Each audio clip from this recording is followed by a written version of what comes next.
Hello YouTube, Dave here again. In the past I discussed briefly how much I enjoyed Dungeon Magazine. It was one of my favorite things to buy on a regular basis while it was coming out, and there were many times that for me the idea of getting this month's Dungeon Magazine was more exciting than getting some of the supplements that had come out for the role-playing game itself. One of the reasons that I really love this magazine is just how much potential inspiration there is within these pages. Whether you run complete adventures that are written in there, whether you ran the campaign pass that was introduced near the end of the magazine's print run, or if you even just kind of took an idea and cherry-picked it and had it blossom into a premise for a campaign.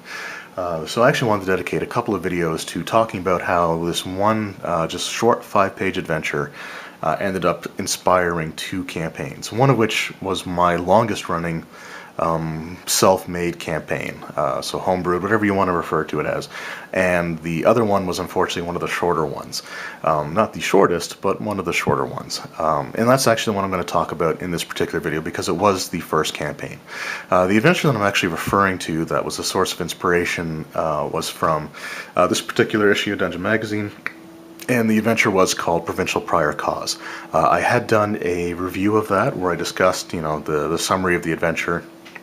And in that video I had mentioned that the adventure was the basis that I used for a couple of other campaigns. Sorry, excuse me. So with that in mind, I wanted to kind of discuss what those campaigns were. I'm not going to go into a lot of detail as to what was in the adventure itself, just because, I did the video for it, and I'll have something at the end of the video you can simply click on in order to kind of watch it if you're interested in what the story of the adventure was. To summarize it very, very, very, very briefly, the premise was that the orc god Gruumsh was someone, or this divine entity, that was potentially more powerful than he was in this current state. And the villains of the adventure, who actually wasn't confronted in the adventure, so it left a lot of loose ends open. But the villain that was presented in the adventure had betrayed this organization dedicated to Paylor and converted to the worship of Gruumsh, hoping to help this god achieve its true potential. Now again, what that was never really specified in the adventure. The only thing that it really alluded to was the rebuilding of something referred to as Skarn, but it didn't go into the details. Now Provincial Prior Cause was an adventure that was the precursor to one of the upcoming D&D novels that was coming out around this point in time. And these were a series of novels that I think revolved around one of the single iconic Player's Handbook characters. And I think this particular one was going to revolve around the cleric Jozan, but that's kind of off topic. So I really love this adventure, and I like the idea of Gruumsh and of orcs being this serious threat to the campaign world, and something that you want to prevent them from achieving their goals, type of thing. So I was really interested in the idea of having a campaign where orcs were the main enemies pretty much throughout the entirety of the campaign, rather than just a series of low-level easy encounters for the purposes of just kind of leveling up and getting to the point where you can challenge things like demons, devils, dragons, beholders, things of that nature. So again, I had to kind of work around things like what was Skarn, what was the plans for rebuilding it, what items would go into achieving these goals, and ultimately what was going to come of Gruumsh as a result. Now this campaign unfortunately didn't get to run very long, so I didn't get much beyond a simple summary and I think 1 or 2 adventures or scenarios that I actually ended up running through before ultimately it kind of petered out. So the overall premise was the player characters were going to run through the events of Provincial Prior Cause as first level characters, and they were going to spend the rest of the campaign on the heels of Augustine Calmet, who was the villain presented in the adventure that they never got a chance to battle with, as well as the orcs and other followers of Gruumsh as well. The villains were going to be attempting to recreate this thing known as Skarn, and the discovery of what that was going to be this ancient temple with this monolith that was built in order to basically channel Gruumsh's divine energies through. I didn't really have an idea of what the end game was going to be in terms of what Gruumsh's powers were going to be, or why he was going to use this obelisk and this temple for. So that was something that I was going to kind of flesh out as the campaign went on, because again, they were starting at first level. The overall series of events that the player characters were going to go through was going to be a series of dungeon crawls, because that was kind of what the group responded better to at the time. Rather than having an intensive story-driven campaign, I wanted to have just basically a series of dungeon crawls that they could go through with a loosely connected story that, you know, gets a little tighter as they kind of go through. Where they learn more and more information. The player characters are going to be going through various dungeons to collect relics known as the Eye of Gruumsh. Several dungeons throughout the land had these relics contained within, and the Eyes of Gruumsh would be required as sort of a focus or an energy focus that would feed into this monolith to again help channel Gruumsh's divine power, or to restore it, or, you know, whatever was going to happen. Because again, I didn't get very far into it.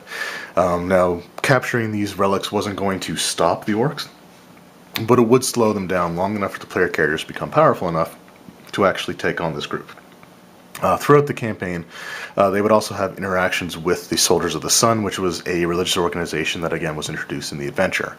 As time would go on, the player characters would start to kind of have to come into conflict with how much can they actually trust this organization. The organization was inspired very heavily by the Knights Templar, you know, in the real world. So the idea was going to be, you know, were these knights disbanded out of simply political greed, you know, as a power move, or was there something more to them where they were a legitimate threat? So I had, again, really fully fleshed that out, but I wanted this organization to be something that the player characters could trust in the beginning, but may slowly become more and more suspect as things go on. But ultimately, they were still trying to prevent Gruumsh from accomplishing his goals. The campaign would have the player characters going through these, you know, dungeons to collect the eyes, and then try to collect more information on the actual location of Skarn itself, what it entails, what it did, and then ultimately would have them in this epic climactic battle with, you know, this huge army against this army of orcs, and it would finish off with this climactic encounter with Augustine Kelmet, as well as some very powerful orc chieftains, shamans, priests, anything along those lines. That would be kind of like the final threat. At the end, or when the player characters reach there, the ritual would sort of be not quite completed. However, enough of Gruumsh's divine power would be channeled through that Augustine Kelmet would become this more powerful, chosen champion of Gruumsh, and the player characters would have to defeat him, and then disrupt the ritual, destroy the obelisk, and prevent Gruumsh from accomplishing his goals. So again, unfortunately, this campaign didn't get very far. A lot of things were kind of going on in terms of the interest of the group. I think a lot of us were kind of burnt out on D&D because we've been getting together weekly for a couple of years now. Every single weekend we got together to play D&D, and I think it was starting to burn a lot of us out. So there was a lot of that was going on, as well as just some personal issues at the time that kind of prevented me from really giving it my all.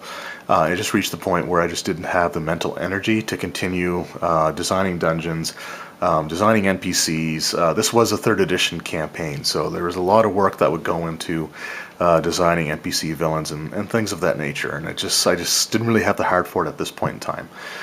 So unfortunately, I never really got to fully explore what that campaign was going to be. But, you know, it is something that I really wanted to do. It was, you know, I thought that adventure was such a cool idea that I wanted to really run with it. But the batteries were just drained at this point.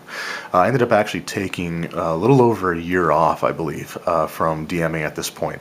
I still continued to play D&D as a player, but I didn't actually DM a campaign for quite some time. That's not to say that I was completely inactive or idle when it came to, you know, campaigns and stuff like that, as far as wanting to DM them went. So I actually spent, after a few months of just, you know, not thinking of DMing at all, I kind of got the urge to get back into it, and I wanted to design a campaign that was going to be, in this case, set in the Forgotten Realms, but I still wanted to do something based off of this germ of an idea from Dungeon Magazine, from Provincial Prior Cause. So in the next video, I'm going to talk a little bit more about what that campaign was, as well as the background that I had kind of designed over the course of a few months, you know, where I was taking this break from a DM before I ended up starting to run it. I'm not going to be discussing the whole campaign because it was one that ran for, I think, about a year and a half. Kind of on again, off again type of thing, and there was a little bit of a break in between, but it was a long-running campaign, and I really want to discuss more or less just the background because, you know, I actually took a lot of pride in the background that I created. So again, you know, that's for the next video. I kind of hope you enjoyed this one. Again, just sort of an idea of how just a simple, you know, 5-page adventure could create something more for it. And the fact that it didn't really get off the ground has more to do with me than really the fact that the group wasn't interested in the campaign. It's just, again, we were all severely burnt out. Anyway, again, you know, I hope you enjoyed this video, and I hope that, you know, you're interested enough to kind of come back to the next one where I discuss, again, one of the longest running homebrewed campaigns that I've ever designed. So, again, you know, thank you very much, guys, everyone, for watching. I'm hoping at this point to really be able to get back into more of a regular schedule. Things are starting to kind of normalize at home now, so, you know, which is great. So again, you know, I apologize for the long kind of gap between videos, especially D&D related videos. But again, I hope you enjoyed this one, and I don't want to ramble anymore, so I'm going to cut it off here, and we'll see you next time where, again, I go over how this little 5-page adventure inspired one of my longest running and most personally satisfying campaigns. So again, thank you very much, and we'll see you then.